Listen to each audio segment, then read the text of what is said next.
Hello friends, இன்றைக்கி இந்த வீடியோவில் ஒரு வேஸ்ட்டான ட்ராக் பேண்ட்டை வச்சு நம்ம 2 யூஸ்ஃபுல்லான ஐடியாஸ் தான் பார்க்க போகிறோம்.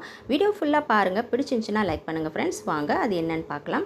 ஃபஸ்ட்டு இந்த மாதிரி ஒரு வேஸ்ட்டான பேண்ட் இருந்தால் எடுத்துக்கோங்க. அதை இந்த மாதிரி 2 நம்ம கட் பண்ணி எடுத்துக்கலாம். மேல் பகுதியும் கீழ்ப்பகுதியும் இந்த மாதிரி தனித்தனியாக நம்ம கட் பண்ணி எடுத்துக்கலாம். இந்த மாதிரி நம்ம கட் பண்ணதுக்கப்புறம் இது இப்படி தாங்க இருக்கும். இப்போ நம்ம கட் பண்ணி எடுத்தாச்சு. இந்த பகுதியை நம்ம தனியாக எடுத்து வச்சுக்கலாம். இப்போ இந்த கீழே இருக்கக்கூடிய இந்த பகுதியை நம்ம அடிப்பகுதி இருக்குது பாருங்கள், இந்த பாட்டம் பகுதி நமக்கு தேவையில்லை. இதை நம்ம கட் பண்ணி ரிமூவ் பண்ணிடலாங்க. இந்த மாதிரி கட் பண்ணி தனியாக எடுத்துக்கோங்க. இது நமக்கு வேண்டாம்.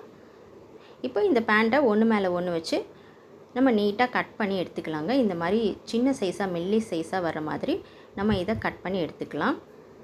இப்போ இந்த வீடியோவில் காட்டியிருக்க மாதிரி நம்ம நீளமாக இந்த மாதிரி கட் பண்ணி விட்டுக்கலாங்க. இப்போ எல்லாமே ஃபுல்லாக நம்ம இதே மாதிரி கட் பண்ணி விட்டுக்கலாம். சேம் சைஸாக வர்ற மாதிரி. அவ்வளோதாங்க. இப்போ ஃபுல்லாக நான் கட் பண்ணிக்கிட்டேன். இது பார்க்குறதுக்கு இந்த மாதிரி தான் இருக்கும். இப்போ இந்த மாதிரி ஒரு வாட்டர் பாட்டில் எடுத்துக்கலாங்க. அதோடைய இந்த பகுதியை மட்டும் நம்ம தனியாக கட் பண்ணி எடுத்துக்கலாம். இப்போ கட் பண்ணியாச்சு. இது உள்ள நம்ம கட் பண்ணி வச்சுருக்கோம் பாருங்கள் துணி. அதில் ஒரு சின்ன பகுதி மட்டும் நம்ம தனியாக கட் பண்ணி எடுத்துக்கிட்டு இது உள்ளே விட்டுடலாங்க. உங்கள்கிட்ட வேஸ்ட்டான குச்சி இல்லை கம்பி எதனாவது இருந்தால் நீங்கள் எடுத்துக்கோங்க. என்கிட்ட இந்த மாதிரி பைப்பு மாதிரி இருந்துச்சு, நான் அதை எடுத்துக்கிறேன். இந்த பைப்பை நான் இது உள்ளக்க விட்டுக்கிறேங்க. இது நல்லா ஸ்ட்ராங்காக பிடிச்சிக்கும். இப்போ இந்த துணியை மேலே ஒரு கயிறு போட்டு கட்டிக்கலாங்க. அப்போ தான் நல்லா ஸ்ட்ராங்காக இருக்கும். அதனால் நான் இப்படி ஒரு கயிறு போட்டு கட்டி எடுத்துக்கிறேன்.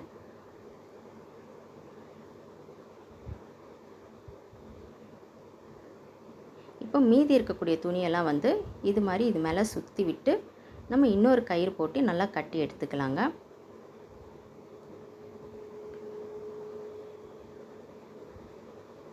கயிறோ இல்லை நூலோ எடுத்துக்கோங்க. நான் இது இன்னொரு துணியிலேருந்து தான் நான் இதை கட் பண்ணி வச்சு கட்டிகிட்ருக்கேன். பாருங்கள், இப்போ நல்லா சூப்பராக கட்டி எடுத்தாச்சு. இப்போ இந்த இடத்துலையும் நம்ம ஒரு ஊசி நூல் போட்டு தச்சு எடுத்துக்கலாங்க. அந்த வாட்டர் பாட்டிலோட சேர்த்து வச்சு தச்சு எடுத்துக்கோங்க. அப்போ தான் நல்லா ஸ்ட்ராங்காக நின்றுக்கும். அவ்வளோதான், தச்சாச்சு. பாருங்கள், சூப்பரான ஒரு மாப் ரெடி ஆயிடுச்சு. இது நல்லா நீளமாக இருக்கும். நம்ம தேய்ச்சி க்ளீன் பண்ணுறதுக்கும் ரொம்ப வசதியாக இருக்கும்.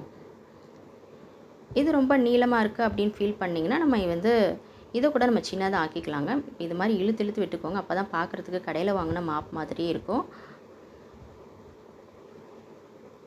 இந்த மாதிரி எல்லாம் நீளமாக ஆக்கி விட்டுட்டு இந்த இடத்துல பாருங்கள், ஒரு சின்னதாக ஒரு நூல் போட்டு கட்டி விட்டுக்கலாங்க. அது மாதிரியும் யூஸ் பண்ணிக்கலாம், இந்த மாதிரியும் இது யூஸ் பண்ணிக்கலாங்க. இதை அப்படியே உள்ளே எடுத்துகிட்டு போயிட்டு இங்கேயும் வச்சு நம்ம ஒரு ஊசி நூல் போட்டு தைச்சி எடுத்துக்கலாம். நாலா பக்கமும் இதை நல்லா தச்சு எடுத்துக்கலாங்க. அப்போ தான் நமக்கு பிரிஞ்சு வராமல் இருக்கும்.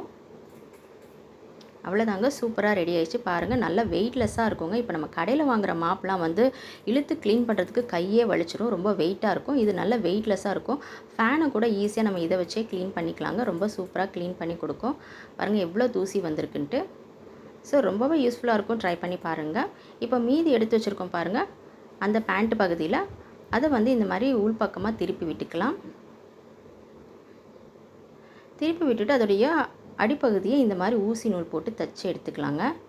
நீங்கள் டெய்லராக இருந்தால் நீங்கள் மெஷினில் வச்சு தைச்சிக்கோங்க. என்கிட்ட மெஷின் இல்லாதனால இந்த மாதிரி ஊசி நூல் போட்டு தைச்சி எடுத்துருக்கேன். இப்போ நம்ம தைச்சாச்சு. இப்போ இதை நம்ம வெளிப்பகுதியை திருப்பி விட்டுக்கலாம். இப்போ இந்த மாதிரி ஒரு பேக் மாதிரி இருக்குது பாருங்கள், இதே மாதிரி வச்சு யூஸ் பண்ணிக்கலாம். அப்படி இல்லைன்னா நடுவில் நம்ம ஊசி நூல் போட்டு இந்த மாதிரி நீளமாக தைச்சி எடுத்துக்கலாங்க. இந்த மாதிரி நம்ம தைச்சிக்கிட்டோன்னா பார்க்குறதுக்கு 2 பவுச் மாதிரி இருக்கும். சூப்பராக நமக்கு ரெடி ஆயிடுச்சு. இப்போ இதில் செல்ஃபோனு உங்களுக்கு தேவையான என்னென்ன பொருளோ அதெல்லாம் வச்சு எடுத்துக்கலாம். நான் இந்த சைடு செல்ஃபோனும் அந்த side charger wire, headphone wire இதெல்லாம் வச்சு எடுத்துக்கிறேன். இப்போ நம்ம வெளியில் போகிறோம், பேக்கில் வச்சு இதை எடுத்துகிட்டு போகலாம். மற்ற பொருளோட இந்த செல்ஃபோன் வச்சு எடுத்துகிட்டு போகும்போது அது ஸ்க்ராட்ச் ஆகிறதுக்கு வாய்ப்பு இருக்குது. அந்த மாதிரி ஆகாமல் இருக்கிறதுக்கு நம்ம இந்த மாதிரியான ஒரு துணிப்பை ரெடி பண்ணி அழகாக அது உள்ள போட்டு எடுத்துகிட்டு போகலாம். இது உள்ள பர்ஸ்லாம் கூட வச்சுக்கலாம். நம்ம கடைக்கு போகிறோம்னா ஃபோனு, பர்ஸு இதெல்லாம் கூட எடுத்துகிட்டு போகிறதுக்கு சூப்பராக இருக்கும். இப்போ இந்த சைட்லலாம் வந்து பாக்கெட் இருக்குது பாருங்கள். இது உள்ளக்க கூட நம்ம பணம்லாம் எடுத்து வச்சுக்கலாங்க. லேடீஸ் வந்து அவங்க வீட்டில் வந்து கிச்சனில் அங்கங்கே டப்பாவில் எதனாச்சும் பணம் வச்சு சேர்த்து வைப்பாங்க. அதை கூட தெரிஞ்சு எடுத்துக்குவாங்க. இது உள்ளே வச்சிங்கன்னா அந்தளவுக்கு யாராலையும் கண்டுபிடிச்சி எடுக்க முடியாது. அதே சமயம் சில பேண்ட்டுகளை வந்து மேலே வந்து கயிறு வரும். அதை பிடிச்சி இழுத்திங்கன்னா இது வந்து பார்க்குறதுக்கு ஒரு சுருக்கு பை மாதிரியே இருக்கும். இந்த பேண்ட்டில் அந்த மாதிரி இல்லாததுனால நான் ஒரு கயிறு வச்சு இந்த மாதிரி ஊசி நூல் வச்சு தச்சு எடுத்துக்கிறேன். இப்போ பார்க்குறதுக்கு இது ஒரு சூப்பரான ஒரு பேக் மாதிரி இருக்கும். நீங்களே பாருங்கள். இப்போ நான் எல்லா சைடும் வந்து இந்த மாதிரி ஊசி நூல் வச்சு தச்சு எடுத்துக்கிறேன். பார்க்குறதுக்கு நல்லா சூப்பராக ஒரு பேக் மாதிரி இருக்குங்க. ஒரு துணிப்பை மாதிரி இருக்கும். இதை வந்து நம்ம ஈஸியாக எடுத்துகிட்டு போகிறதுக்கு ரொம்ப வசதியாக இருக்கும். இப்போ நம்ம இது உள்ள வந்து இந்த மாதிரி இபி கார்டு இல்லை போஸ்ட் கார்டு இந்த மாதிரி எதுனா வச்சுக்கலாம். ஃபோனில் வந்து சார்ஜ் போடுறதுக்கு பக்கத்தில் வந்து இடம் இருக்காது. நம்ம சார்ஜ் போடும்போது இந்த மாதிரி ஃபோனை உள்ளே வச்சு சார்ஜ் போட்டுக்கலாம். ட்ரை பண்ணி பாருங்கள். இந்த ஐடியாஸ் உங்களுக்கு ரொம்பவே யூஸ்ஃபுல்லாக இருக்கும். பிடிச்சிருந்துச்சின்னா உங்கள் ஃப்ரெண்ட்ஸ் அண்ட் ஃபேமிலிக்கும் ஷேர் பண்ணுங்கள். மறந்துடாமல் சேனலை சப்ஸ்கிரைப் பண்ணி வச்சுக்கோங்க. தேங்க்ஸ் ஃபார் வாட்சிங்.